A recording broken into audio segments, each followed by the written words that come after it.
इसका मतलब ये हुआ कि आपके नज़दीक भी जानने और मानने का तरीका सिर्फ देखना और सुनना नहीं है, बल्कि किसी की बात को मान लेना, किसी क्रेडिबल आदमी की, किसी एक्सपर्ट की बात को मान लेना भी आपके नज़दीक जरिया है नॉलेज का। 22.8% स्केलेटन की हड्डियों की बुनियाद पर, जिसमें ना तो हाथ की हड्डियां थी ना पैर की हड्डियां थी, ये फैसला कर लिया गया कि ये लूसी जो है खड़े होकर चलती थी जिस तरह इंसान चलता था। अस्सलाम वालेकुम रहमतुल्लाहि व बरकातुहू।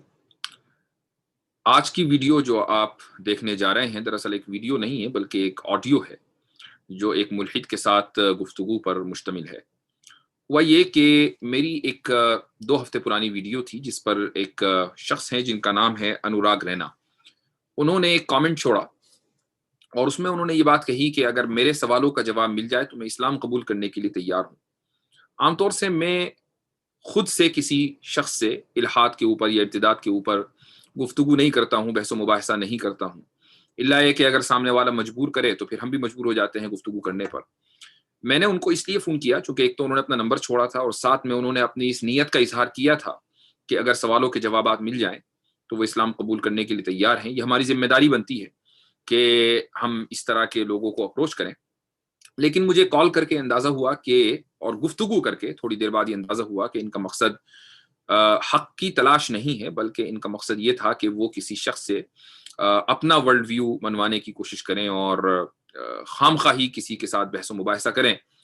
तो ये सूए इत्तेफ़ाक था कि मैंने उनको कॉल कर ली और बहरहाल आधे घंटे की गुफ्तगू के बाद जब मुझे ये वाज़ेह हो गया कि ये शख्स महज़ मुबाहिसा करना चाहता है और इसे इससे कोई फ़र्क नहीं पड़ता कि हक़ क्या है और बातिल क्या है, तो मैंने जो बकिया आधे घंटे की गुफ्तगू थी उसको रिकॉर्ड करना मुनासिब समझा। चूँकि ऐसे लोगों को और इनका जो दलाइल हैं उसको एक्सपोज़ करना भी बहुत ज़रूरी है। इस गुफ्तगू में जो प्रॉब्लम है इस रिकॉर्डिंग में वो ये कि चूँकि पहले से ये चीज़ ज़हन में नहीं थी कि इसको रिकॉर्ड किया जाएगा, तो इसलिए जो सामने वाले की जो आवाज़ है वो थोड़ा पस्त है। तो आप हज़रात को आवाज़ अपने डिवाइस की बढ़ाकर, वॉल्यूम बढ़ाकर उसको गौर से सुनना पड़ेगा। लेकिन अगर कोई चीज़ आपको समझ में ना आए, तो मैंने उसका जो जवाब दिया है, तो आप उसके कॉन्टेक्स्ट से, सियाक़ व सबाक़ से आपको अंदाज़ा हो सकता है कि गुफ्तगू क्या हो रही है। जो शुरू के आधे घंटे की गुफ्तगू है जिसकी रिकॉर्डिंग मौजूद नहीं है, उसमें बहुत से अहम दलाइल आए, मसलन आर्गुमेंट ऑफ कंटिंजेंसी वगैरह वगैरह, कायनात कैसे बनी, इसके ऊपर भी गुफ्तगू हुई।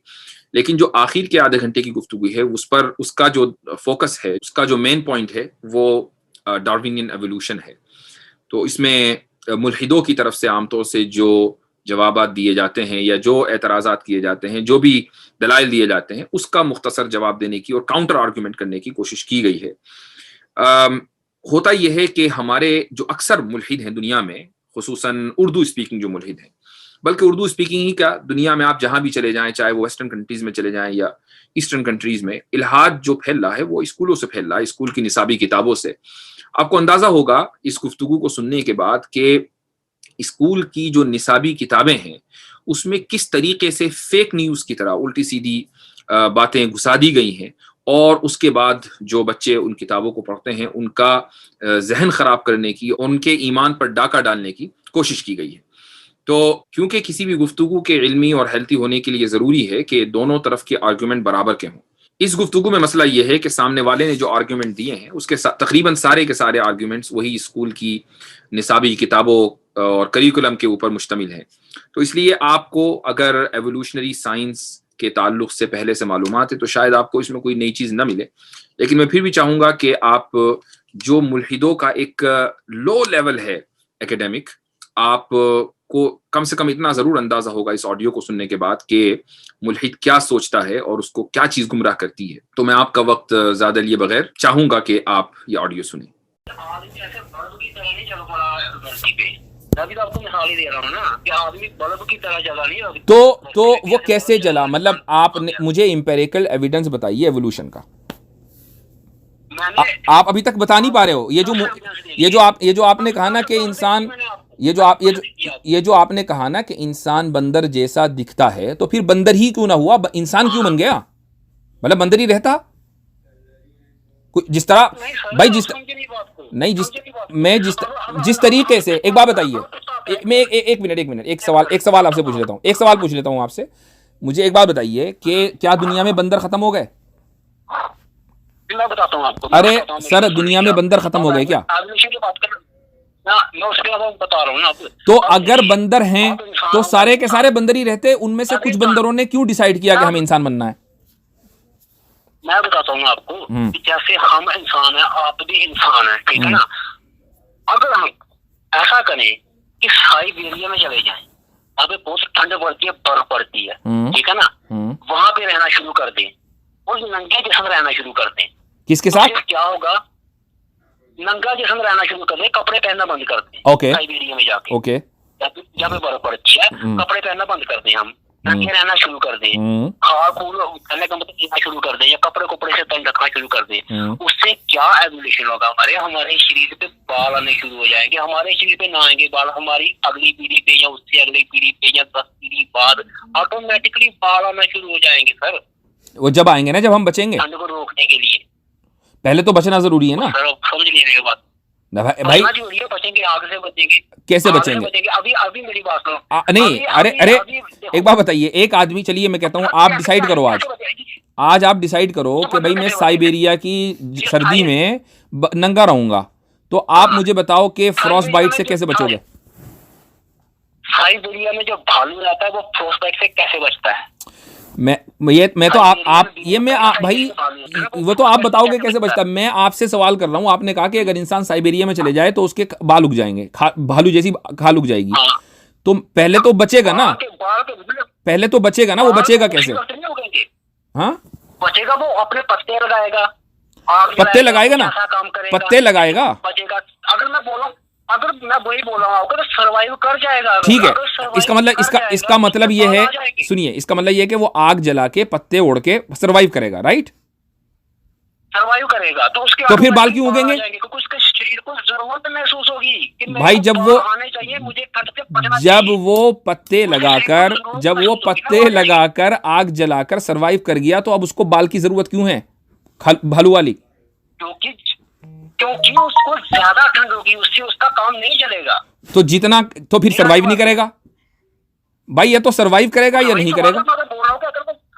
अगर जैसे आप बोल रहे हैं ना कि जैसे मैं बोल रहा हूँ झुंड चला जाए तो उसमें ज्यादा परसेंट, ये तो बात जाहिर है कि कुछ लोग तो मर जाएंगे, कुछ लोग नहीं, जो भी कोई भी सरवाइव नहीं कर पाएगा उस माइनस में बगैर कपड़ों के। आपने देखो शुरू में बोला कि बगैर कपड़ों के जो साइबेरिया में चले जाए तो अगली नस्ल में बाल आ जाएंगे। आप उसी बात पे रहो, उसमें बदलो मत। तो इसका मतलब क्या है कि इसका मतलब ये हुआ कि ना तो वो आग जलाएगा ना वो पत्ते ओढ़ेगा, क्योंकि बर्फ के अंदर पत्ते उसको मिलने वाले भी नहीं है वैसे भी, तो उसको नंगा ही रहना है, उसको नंगा ही रहना है। आपने खुद ही बोला ना कि नंगा रहेगा, आपने खुद ही बोला कि नंगा रहेगा तो खाल उग जाएगी, उसकी खाल के ऊपर बाल उग जाएंगे। सर बात तो सुन लो, कपड़े तो अब आए ना। मैं कपड़ों की बात ही नहीं कर रहा हूँ। अरे मैं 2.5 लाख साल पहले का है। अरे सर, मैं आपकी बात कर रहा हूँ कि आपने मुझे अभी एक अजीबो गरीब थ्योरी ये दी कि अगर साइबेरिया में नंगे रहो तो अगली नस्ल में बाल उग जाते हैं। तो मुझे ये बताओ कि सरवाइव कैसे करोगे उस वक्त तक? और सारे इंसान ने आग जलानी सीखी, उससे पहले इंसान के पास कहाँ थी आग? ये तो आप कह रहे हो ना, ये तो हम तो नहीं मानते। आप इसको ये बात तो ये ना कि आप कान ही उल्टा पकड़ रहे हो, ये तो आप कह रहे हैं ना। आप क्यों नहीं मानते हो? मुझे बताओ ना, आप क्यों नहीं मानते हो? इसलिए कि मेरे पास तो देखें बहुत सारे कारण हैं कि जिसकी वजह से मैं एवोल्यूशन की स्टूपिडिटी के ऊपर यकीन नहीं कर सकता। लेकिन मुझे एक कारण मुझे बताइए ना। क्या एक कारण मुझे भी बताइए, क्यों नहीं मानते आप? मैं तो भाई एक बात सुनिए, एक बात सुनिए। आप मुझसे मेरे आग की कोई तो आज से 30 लाख साल पहले या 50 लाख साल पहले मेरे कहने का वजूद तो 2.5 लाख साल पहले का है। इसका कोई सबूत आपके पास नहीं है कि आप 2.5 लाख साल पहले थे। आपके हिसाब से बस 2,000 साल पहले थे इंसान? नहीं, 2.5 लाख साल पहले नहीं थे, उसका कोई सबूत आपके पास नहीं है। कार्बन डेटिंग, सुनिए मैं आपको बताता हूं आप कैसे पता लगाते हो कि 2.5 लाख साल पहले थे। आप पता लगाते हो कार्बन डेटिंग के जरिए, पता लगाते हो ना। तो आप बताओ ना, अभी कितने साल पहले थे भाई मैं वही तो कह रहा हूँ, आपका जो स्टैंडर्ड है वो कार्बन डेटिंग है। कार्बन डेटिंग 5,500 साल के बाद नहीं बता सकती, जो बताएगी वो अंदाजा होगा 5,500 साल। मेरा स्टैंडर्ड खोलूंगा, फिर आप बताओ ना, फिर कब आए? नहीं मुझे नहीं पता, तो नहीं है जवाब, मुझे पास होगा ना? नहीं मेरे पास भी नहीं है, इसलिए कि हमें खुदा ने नहीं बताया कि फला तारीख में मैंने तुमको भेजा, ऐसा नहीं बताया, न इसकी जरूरत है। देखो हमें खुदा पर को मानने के लिए इसकी ज़रूरत नहीं है कि खुदा हमें ये बताए कि मैंने तुमको 4,000 साल पहले भेजा या 6,000 साल पहले भेजा। हिस्ट्री की ज़रूरत नहीं है, सिर्फ इसकी ज़रूरत है कि खुदा है और खुदा हमसे ये चाहता है कि हम उसकी इबादत करें। हिस्ट्री की हमें ज़रूरत है दुनिया में रहने के लिए, हमें जन्नत में जाने के लिए हिस्ट्री, दुनिया की हिस्ट्री जानने की ज़रूरत नहीं है। हमें दुनिया में रहने के लिए दुनिया की हिस्ट्री की ज़रूरत है। अब मुझे आप ये बताएं कि आप तो चूंकि एवोल्यूशनिस्ट हैं, अभी तक के आप अपने आप को ये साबित नहीं कर सके कि भैया किस एम्पिरिकल डेटा की बुनियाद पर आपने एवोल्यूशन को माना है। खाल वाली बात को आप साबित नहीं कर सके। मैं तो किसी चीज की बात नहीं कर रहा हूं, मैं तो सिर्फ वो बात कर रहा हूं कि आप अपनी बात को एम्पिरिकल डेटा की बुनियाद पर साबित नहीं कर पाए। मैं सिर्फ ये बात कर रहा हूं। मैं छोड़, आप मुझे मान लीजिए, आप मुझे मान लें मैं गलत हूं, आप थोड़ी देर के लिए मुझे तस्लीम कर लें, आप मुझे मान लीजिए मैं गलत हूं, आपको मैं मान लेता हूं सही हो, लेकिन सही होने के लिए, लेकिन आपके सही होने के लिए आपका जो स्टैंडर्ड है एम्पिरिकल डेटा, तो एम्पिरिकल डेटा की बुनियाद पर सबूत तो होने चाहिए ना। तो सर मेरी बात तो सुनो ना आप, जी। मैं बोल रहा हूं कि इंसान 2.5 लाख साल पहले आया। कैसे आया बता, आपने देखा 2.5 लाख साल पहले कैसे आया? आपने 2.5 लाख साल पहले आते हुए देखा? आप बताओ कि इंसान तो है, आप इंसान है, मैं भी इंसान, हम कब आए? नहीं मुझे नहीं पता भाई, मैं तो आपसे पूछ रहा हूं ना, मेरे पास तो एम्पिरिकल डेटा की कोई हैसियत नहीं है। मैं तो इसरार नहीं कर रहा हूं। 2-2.5 लाख साल पहले आया। आपने देखा इंसान को आते हुए 2.5 लाख साल पहले? मेरी उम्र अभी 30 साल है, मैं कैसे देखूंगा? बस, तो कैसे पता चला आपको 2.5 लाख साल पहले आए? तो सर मेरा बाप था, मेरा दादा था, मैं ये तो नहीं कह सकता कि बस 30 साल पहले इंसान है। ये तो कोई भी नहीं कह रहा है, ये तो कोई भी नहीं कह रहा है कि 30 साल पहले आए, यानी 2.5 लाख और 30 साल के दरमियान बीच में टाइम नहीं होता। अभी मुझे इतना तो पता है ना कि हमारा जो उपनिषद है, जो हमारे वेदास हैं, वो 5,000 साल पहले लिखे गए भाई। तो 2.5 लाख और 5,000 साल के दरमियान भी बहुत लंबा गैप है। आप मुझे बताओ कि आपने जो 2.5 लाख साल की, आप 2.5 लाख पे कैसे पहुंचे? 2.5 लाख पर कैसे पहुंचे? 2.5 लाख पे इस हिसाब से पहुंचा कि इंसान जो था पहले होमो सेपियन के रूप में था, बंदर भी नहीं था। ठीक है, कैसे पता लगा? मैं सिर्फ ये पूछ रहा हूं कि आपको पता कैसे लगा? सर वो एविडेंस मिले, उसका स्कल्स नहीं वो है। एविडेंस कहाँ है? आपने देखे? आपने देखे? पड़े हुए हैं। आपने खुद रिसर्च की? मैंने नहीं देखा, आपने नेट पे सर्च मारो ना, आप गूगल पे सर्च मारो, आपको दिख जाएंगे वो। ठीक, बहुत अच्छी बात है, बहुत अच्छी बात है। देखिए जी, आप गूगल पर सर्च मारो, आपको दिख जाएंगे, आपने यकीन कर लिया। किताबों में लिखा हुआ है बायोलॉजी की, आपने यकीन कर लिया। लेकिन मजहब की किताबों को आप यकीन नहीं करेंगे, चूंकि ये तो किताबों में लिखा हुआ है, किताबों में तो कोई भी लिख दे। ये बात तो मैं भी कह सकता हूँ कि दिन में 5,000 किताबें छपती हैं, आपने कैसे मान लिया एवोल्यूशन ठीक है? ये किताब की मैंने किताब की बात नहीं कर रहा हूँ, मैं फेस टू फेस बात कर रहा हूँ भाई। अभी तो आपने गूगल की बात की कि नेट पे देखो एकदम मिल जाएगा आपको। और नेट पे क्या देखोगे आप नेट पे तस्वीर देखोगे ना, उसकी जानकारी लिखी होगी, उसकी तस्वीर लाओ तस्वीर में डाल दूं नेट के ऊपर, आप यकीन कर लोगे जो भी डालूंगा मैं? सर लेकिन उसका एविडेंस होगा, कार्बन डेटिंग होगी, कोई ना कोई तरीका होगा पहचानने का, ये कितना पुराना है। आपने खुद कार्बन डेटिंग की है? आपने फॉसिल्स की खुद कार्बन डेटिंग की है? मेरे हिसाब से आप तो ये भी नहीं मानते कि डायनासोर थे धरती पे। नहीं मानता हूं भाई, मुझे कोई प्रॉब्लम नहीं है, मानता हूं मैं। वो क्यों मानते हैं आप? वो क्यों मानते हैं आप? इसलिए कि वो इसलिए मानता हूं चूंकि उससे मजहब का कोई ताल्लुक नहीं है। होंगे भाई, अगर देखिए भाई, वो तो आपका स्टैंडर्ड है ना मेरे भाई। एम्पिरिकल डेटा का तो मेरे लिए कोई मसला ही नहीं है, मैं तो बगैर देखे चीजों को मानता हूं। वो आपका स्टैंडर्ड है, आपके स्टैंडर्ड पर बात हो रही है, मेरे स्टैंडर्ड पर बात नहीं हो रही है। मेरा जो स्टैंडर्ड है वो ये है कि दुनिया में बहुत सी चीज़ें एम्पिरिकल डेटा से साबित होती हैं, देखने सुनने से। बहुत सी चीज़ें बगैर देखे बगैर सुने किसी के बताने से साबित होती हैं, और आप भी खुद इसी पर अमल करते हो। मैं इतनी देर से ये कह रहा हूं कि आपको कैसे पता चला, आपको मैं इस पॉइंट पे लाने की कोशिश कर रहा था कि आप एवोल्यूशन के ऊपर बगैर देखे किसी साइंसदा की बात के सुनने के बाद आप इस बात को मानते हो कि हाँ भाई एवोल्यूशन हुआ है। आपने बायोलॉजिस्ट की बात मानी, आपने एवोल्यूशनिस्ट की बात मानी, तो आपको पता चला कि एवोल्यूशन हुआ है। इसका मतलब ये हुआ कि आपके नज़दीक भी जानने और मानने का तरीका सिर्फ देखना और सुनना नहीं है, बल्कि किसी की बात को मान लेना, किसी क्रेडिबल आदमी की, किसी एक्सपर्ट की बात को मान लेना भी आपके नज़दीक जरिया है नॉलेज का, है ना।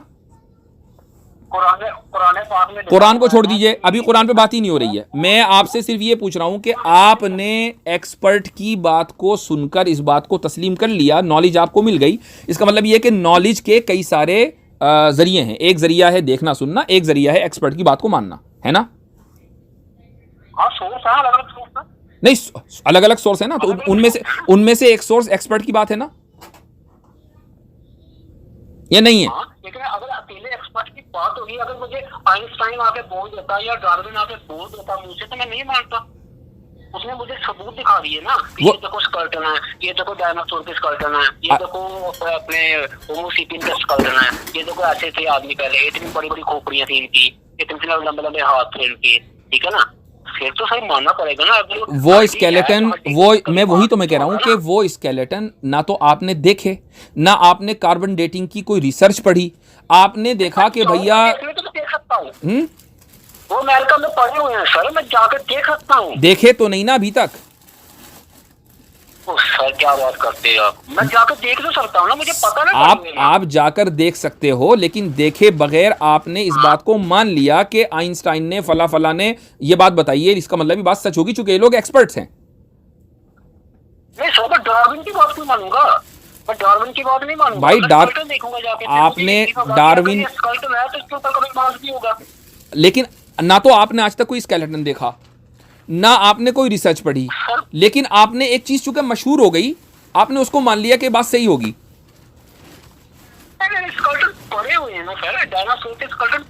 मेरे भाई पढ़े हुए हैं, आपने नहीं देखे, चूंकि आपके नजदीक जानने का मेयार सिर्फ ये है कि आप देखो। तो जब तक, तो फिर आप ये ना कहो, तो फिर आप ये मत कहो कि मैं तो जब मानूंगा जब देखूं। आप ये मत कहो फिर, या आप अपने इस उसूल को खत्म करें पहले। एक बात बताइए मुझे, आप मुझे देख रहे हैं? फिर वही बात हो गई भाई, देखना और सुनना, देखना सुनना चखना टच करना, पांच सेंसेस है ना।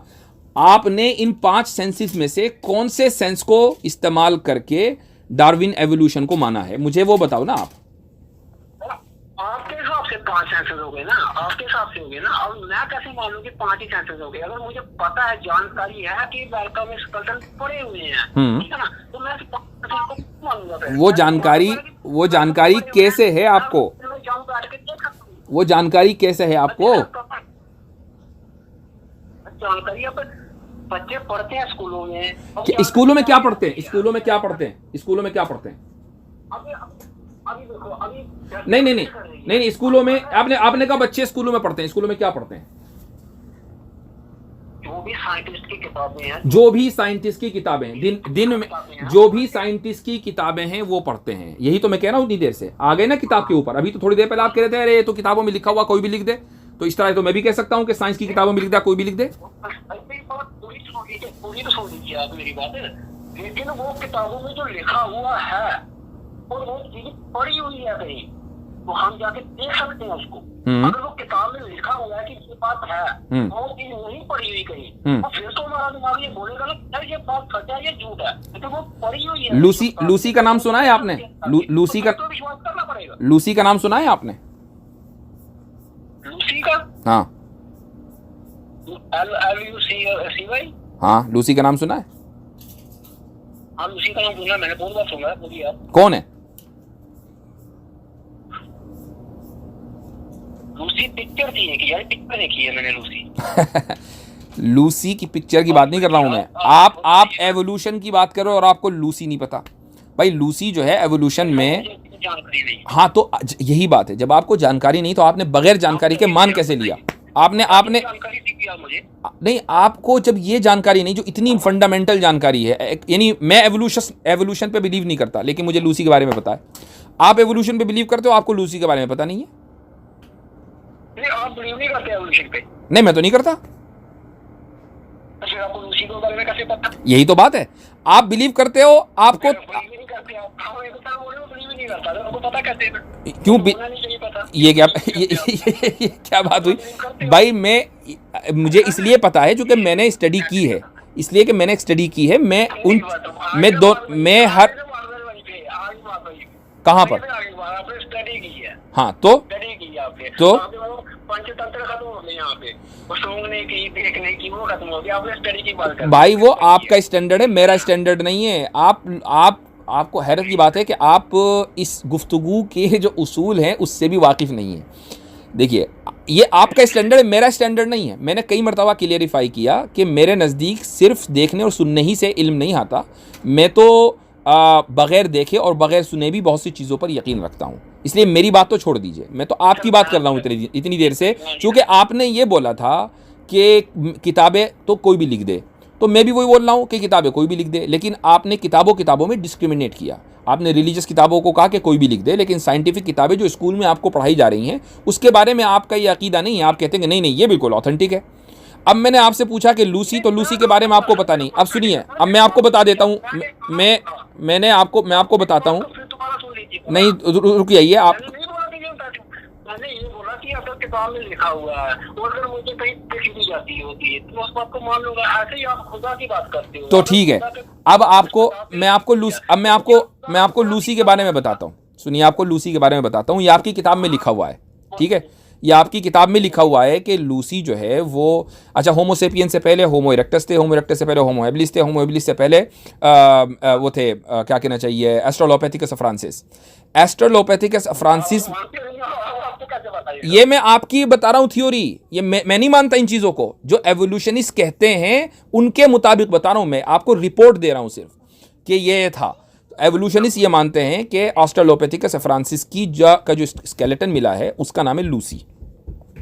अच्छा, वो ये बोलते हैं कि एस्ट्रोलोपैथिकस फ्रांसिस सबसे पहला लिंक है जिसके यहाँ बाइपेटलिज्म हुआ है। बाइपेटलिज्म का मतलब है जिसने दो पैरों के ऊपर चलना सीखा है। ये एप था। एप से ये इंसान बनने की शुरुआत यहाँ से हुई है। एवोल्यूशन इसके नज़दीक, मैं नहीं मान रहा हूँ, एवोल्यूशन इसकी बात कर रहा हूँ। अच्छा, अब आप ये देखें कि पूरे इस थ्योरी को इनको स्केलेटन मिला। किसका? लूसी का स्केलेटन जो है इन्होंने दावा किया 1974 में कि 40% स्केलेटन मिला है हमें।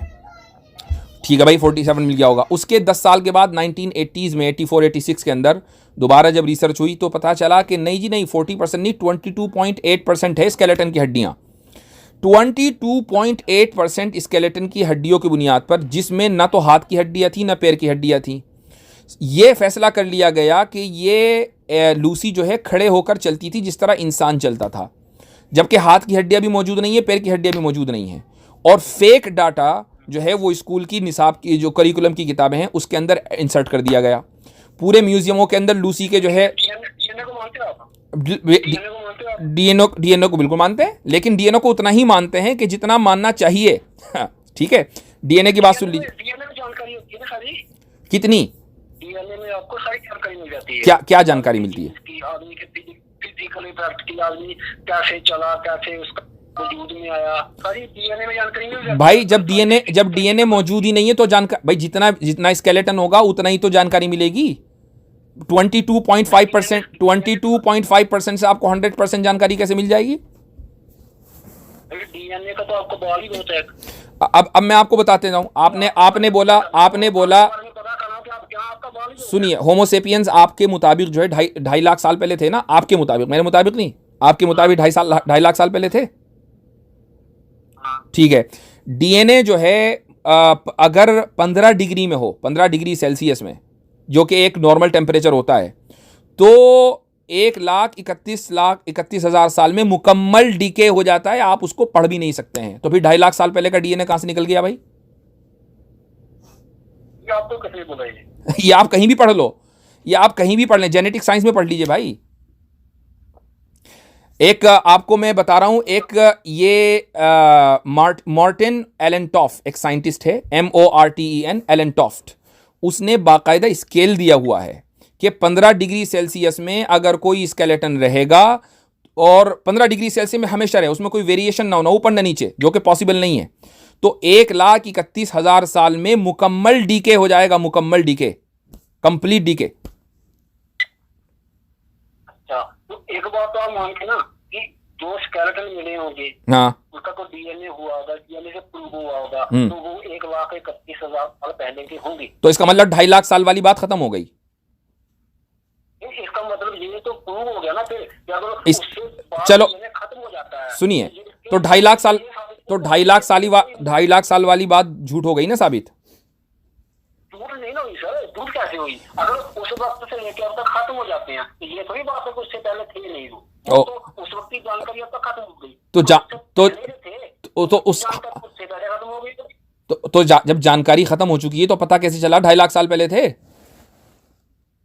तो सर एवोल्यूशन की यही तो थ्योरी है कि अगर इंसान बंदर की तरह दिखता है, बंदर की तरह चलता है, अरे मैं ये कहता हूं कि ये भी गलत है कि बंदर की तरह पैर है, बंदर की तरह दिखता है। दिखने में इंसान और बंदर में आपको फर्क नहीं लगता? ये फर्क है सर, लेकिन तो ये फर्क क्यों है? ये मैं ये पूछ रहा हूं कि ये फर्क क्यों है? यानी बंदर ने ये डिसाइड क्यों किया कि भाई चलो आज इंसान बनने की कोशिश करते हैं, लेट्स हैव फन, ये क्यों किया? मैं आपको बताता हूँ और मेरी बात पूरी सुन लीजिए। अभी हमारा सूर्य है ना, आपने, मैं अभी आपकी बात सुनूंगा, आपने अभी मैं आपकी बात सुनूंगा, सुनिए, मैं अभी सुनूंगा आपकी बात, मैं भी सुनता हूँ, रुक जाइए जरा, एक मिनट, मैं आगे बढ़ने से पहले जरा कॉन्वर्सेशन को रिकैप कर लें। मैंने आपको लूसी की बात बताई, आपने उसका जवाब नहीं दिया। आपको मैंने DNA की बात बताई, उसका जवाब नहीं दिया। सुनिए, उसके बाद मैंने आपको कार्बन डेटिंग की बात बताई कि कार्बन डेटिंग जो है 5,730 साल तक के चलता है, उसके बाद उसकी उम्र खत्म हो जाती है। आपने उसका जवाब नहीं दिया। उसके बाद मैंने आपको फिलोसॉफिकल आर्गुमेंट दिया, आर्गुमेंट ऑफ कंटिजेंसी, आपने उसका जवाब मुझे अभी तक नहीं दिया। इसी तरीके से आपने बोला कि एवोल्यूशन, आपने बोला कि भाई मैं तो देखकर यकीन, आपने बोला कि मैं तो देखकर किसी चीज पर यकीन रखता हूं, जब तक कि मैं किसी चीज को न देख लूं मैं मानूंगा नहीं। और एवोल्यूशन को आप सुनकर, स्कूल की किताबों में जो लिखा हुआ है आप उसको सुनकर मान रहे हैं, तो आप अपने स्टैंडर्ड पर बाकी नहीं है। अब आप बोलिए आगे, अब आप आगे की बात बोलिए जो आप बोल रहे थे। मैंने अपनी बात रिकैप कर दी, चलिए बोलिए। मैं भी थोड़ा रिकैप कर देता हूँ अपनी बात जी। मैंने आपको ये बोला था कि अगर आप एवोल्यूशन की थ्योरी को नहीं मानते हो, जी, ठीक है ना, अब आप ये बात मानते हो कि इंसान बंदर से इंसान बना, ठीक है ना, तो आपने ये साबित कैसे कर देना है कि इंसान ऐसे बल्ब की तरह जग गया यहाँ पे, बल्ब की तरह जैसे बल्ब जगता है ऐसे इंसान बस प्रकट हो गया यहाँ पे। तो बल्ब, अच्छा, तो बल्ब कैसे जला? तो दूसरी बात, मेरी बात तो नहीं सुन लो। नहीं, यही तो मैं यही तो पूछ रहा हूँ, बल्ब कैसे जला? नहीं, वो उसे क्यों छोड़िए, आपने कहा कि आप कैसे साबित कर सकते हो कि इंसान बल्ब की तरह जल गया। मैं कहता हूं बल्ब कैसे जला। मैं वही एग्जांपल आपसे पूछ रहा हूं कि बल्ब कैसे जला अचानक। मैं आपको वही जवाब दे रहा हूं कि बल्ब में एवोल्यूशन क्यों नहीं हुआ, अचानक कैसे जल गया? बल्ब का जलने का बड़ा लंबा प्रोसीजर है, एवोल्यूशन है उसमें, क्या नहीं है एवोल्यूशन, क्या बात कर रहे हैं सर आप? अरे वो एवोल्यूशन जो है नॉलेज में है, बल्ब के पीछे जो है एवोल्यूशन नॉलेज में है, बल्ब के क्रिएशन में नहीं है। पहले सर उसके अंदर बल्ब बना, कहने का मतलब, फिर उसके अंदर कॉइल लगी। हाँ, तो बिल्कुल ऐसे ही, वो तो हर चीज में होता है। ऐसे ही इंसान है कि इंसान के जो है, इंसान में माइक्रो इस इंसान में जो है, सुनिए, मॉलिक्यूल्स बने, उसमें सेल्स बने, सेल्स के बाद जो है उसके बोन्स बनी, उसके गोश्त बना, उसके बाद वो तो सब चीजों में है। हाँ, लेकिन ऐसा तो नहीं हुआ ना कि बल्ब पहले पंखा था, फिर आहिस्ता आहिस्ता चलते पंखा बल्ब बन गया, ऐसा तो नहीं हुआ ना। अच्छा, पहले पंखा था बल्ब? अच्छा, पहले पंखा था, फिर क्या था? अच्छा, बल्ब नहीं था, बल्ब पहले जमीन में धसा हुआ लोहा था, लोहे का टुकड़ा था, कांच था, जमीन में धसा हुआ था, ठीक है ना, उसको निकाला गया। किसने निकाला? मैं वही उसी पर आ रहा हूँ। उसको किसने निकाला? फाइल निकालने के बाद फैसला ने उसके ऊपर शोध किए, ठीक है ना, सिर्फ एक बार में नहीं जला, वो बहुत बार एक्सपायर हुआ, बहुत बार वो डंप हुआ, बहुत बार वो ब्लास्ट हुआ, ठीक है, बहुत देर बाद कहीं जला। Okay, I agree. Natural selection की बुनियाद पर बल्ब ने ये डिसाइड किया कि मुझे बल्ब बनना चाहिए, या किसी ने उसको बनाया? ऐसे ही इंसान को भी बनाया, और इंसान भी अचानक वो नहीं हो गया, बल्कि सुनिए एक मिनट, मैं अपनी बात मुकम्मल कर लूं।